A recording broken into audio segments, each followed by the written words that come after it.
नमस्कार, जय श्री कृष्ण। मैं जया गुप्ता। इस वीडियो में मैं शनि प्रदोष की व्रत कथा, पूजा विधि और उसका महत्व लेकर आई हूँ। शनि प्रदोष का व्रत जब प्रदोष व्रत शनिवार को आता है तो किया जाता है और यह व्रत संतान सुख के लिए किया जाता है। हिंदू धर्म में दिनों के अनुसार देवताओं की पूजा होती है। जैसे सोमवार के दिन शिव जी की पूजा की जाती है, मंगलवार के दिन हनुमान जी की पूजा की जाती है, बुधवार के दिन गणेश जी की पूजा की जाती है।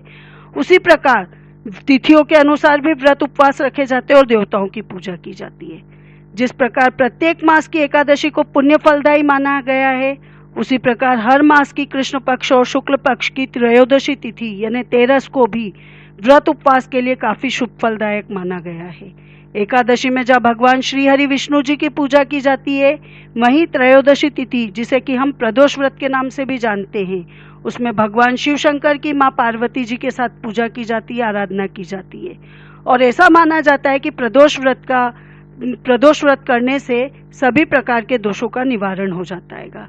जैसे प्रत्येक एकादशी का अपना महत्व है, उसकी अपनी कथा होती है, उसी प्रकार प्रदोष व्रत में भी शिव जी के पूजन के साथ उनके वार का बहुत महत्व है।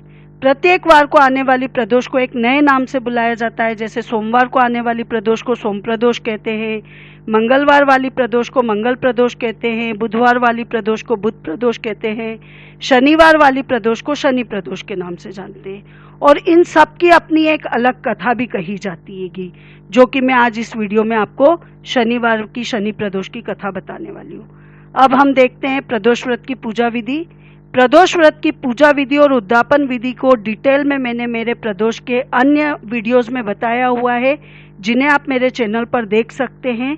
इसमें मैं एक छोटी सी पूजा विधि आपको बता रही हूँ प्रदोष व्रत की। केवल प्रदोष व्रत की पूजा प्रदोष काल में की जाती है, अर्थात जिस दिन त्रयोदशी प्रदोष काल में होती है उसी दिन प्रदोष का व्रत किया जाता है और इसी कारण इसको प्रदोष व्रत कहते हैं।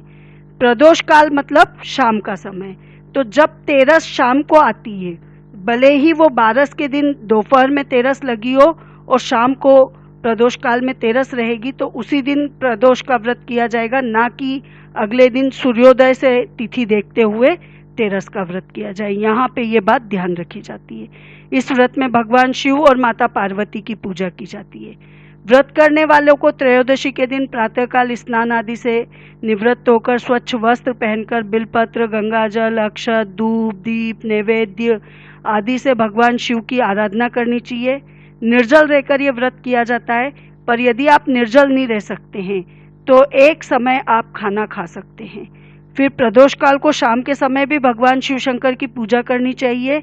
ऐसा माना जाता है कि इस व्रत को संतान सुख की प्राप्ति के लिए किया जाता है। इससे संतान सुख की प्राप्ति होती है। सभी मनोकामनाओं को पूरा करने के लिए ये व्रत किया जाता है। संतान की लंबी आयु और संतान प्राप्ति के लिए तो इस व्रत का विशेष महत्व माना गया है।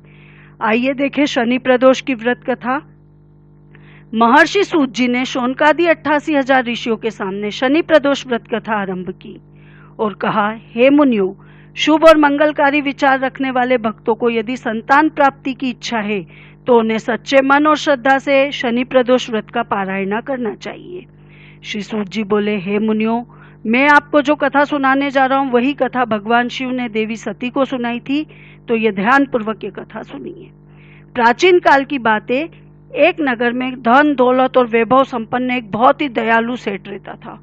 उसके यहाँ से कभी कोई याचक खाली हाथ नहीं लौटता था। उसके द्वार पे जो भी आता था उसको वो जी भर के दक्षिणा देता था। बहुत ही दयालु प्रवृत्ति का था, धार्मिक कार्यों में भी बढ़ चढ़ के भाग लेता था। और इतना ही नहीं, उस धर्मात्मा सेठ की पत्नी भी सेठ के समान ही थी।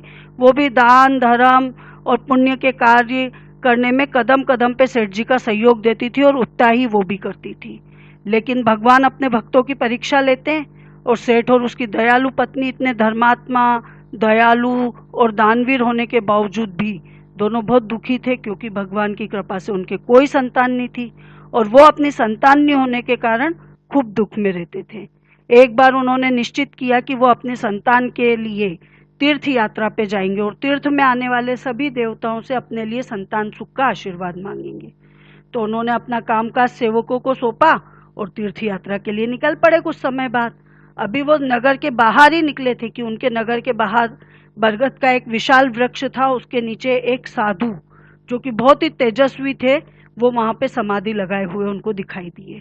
तो उन्होंने सोचा कि अपन तो तीर्थ यात्रा पे ही जा रहे साधु के और भगवान के दर्शन करने के लिए, तो अपने बाहर ही साधु मिल रहे हैं तो इनके दर्शन करें, इनसे ही आशीर्वाद लेके आगे बढ़े।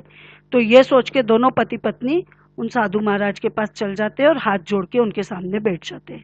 अब चूंकि साधु महाराज समाधि में लीन थे, तो वो उनकी समाधि टूटने का इंतजार करने लगते कि साधु महाराज की समाधि टूटेगी, वो हमको आशीर्वाद देंगे, तब हम आगे बढ़ेंगे। अब प्रतीक्षा करते करते कि साधु महाराज की समाधि टूटे, सुबह से शाम हो गई, पर साधु महाराज की समाधि नहीं टूटी। अब रात होने आई तो वो पति पत्नी दोनों सब कुछ छोड़ के वहीं बैठे रहे। उन्होंने तो सोच लिया कि साधु महाराज जब तक आशीर्वाद नहीं देंगे वो आगे नहीं बढ़ेंगे, तो वहीं बैठे रहे रात को भी। अब अगले दिन साधु महाराज समाधि से उठे तो उन्होंने वहां सेठ जी को और उनकी पत्नी को बैठा हुआ देखा, तो मन ही मन मुस्काए। अब वो तो बहुत ही पहुंचे हुए साधु थे, बहुत ही ओजस्वी साधु थे, तो उन्होंने तो अपने दिव्य दृष्टि से सब पता लगा लिया कि सेठ और उसकी पत्नी क्यों जा रहे और कहाँ जा रहे वगैरह इस तरह से। तो उन्होंने जैसे ही आशीर्वाद स्वरूप अपना हाथ उठाया तो वो बोले कि मैं तुम्हारे अंतर्मन की व्यथा समझ चुका हूँ कि तुम्हारे मन में क्या पीड़ा चल रही है। हे वत्स, मैं तुम्हारे धैर्य और भक्ति भाव से अत्यंत प्रसन्न हूँ, क्योंकि उन दोनों पति पत्नी ने पूरे दिन साधु महाराज की समाधि टूटने का इंतजार किया था, तो उनके धैर्य से साधु महाराज बहुत प्रसन्न थे। और साधु महाराज ने उनको मनवांछित इच्छा फल देने के लिए, यानी उनको संतान प्राप्ति के लिए शनि प्रदोष का व्रत करने की विधि समझाई और उनको आशीर्वाद दिया। उसके पश्चात दोनों पति पत्नी तीर्थ यात्रा पे गए। तीर्थ यात्रा से जब वो वापस आए तो उन्होंने नियम पूर्वक शनि प्रदोष का व्रत किया, जैसा कि साधु महाराज ने उनको बताया था। वैसे ही दोनों पति पत्नी ने शनि प्रदोष का व्रत किया, शिव जी की पूजा की। अब कुछ समय पश्चात सेठ जी की पत्नी के शिव जी की कृपा से एक सुंदर पुत्र का जन्म हुआ और शनि प्रदोष व्रत के प्रभाव से उनके घर में छाया हुआ अंधकार लुप्त हो गया। उनके घर में एक संतान की किलकारी गूंजने लगी और वो उनके घर की जो उदासी थी वो खत्म हो गई। और सेठ सेठानी दोनों ने अपने पुत्र के साथ शिव जी पार्वती जी की पूजा आराधना करते हुए सुख से बहुत लंबा जीवन में अत्रिलोक में व्यतीत किया और मरने पे वो लोग शिवलोक को गए। हे शिव जी महाराज, जैसे उस सेठ जी को टूटे वैसे सबको टूटना, सबको संतान देना। कथा अधूरी हो तो पूरी कर जो, पूरी हो तो मान कर जो। आपको मेरा ये वीडियो अच्छा लगा तो इसे लाइक और शेयर कीजिए। अभी तक यदि आपने मेरे चैनल को सब्सक्राइब नहीं किया है तो कृपया मेरे चैनल को सब्सक्राइब कीजिए, बेल आइकन को हिट कीजिए, ताकि मेरे नए वीडियोस के नोटिफिकेशन आपको तुरंत प्राप्त हो। हिंदू धर्म, संस्कृति, तीज त्योहार, व्रत कथा, रीति रिवाज इत्यादि जानने के लिए मेरे साथ बने रहिए। ओम नमः शिवाय। जय श्री कृष्ण।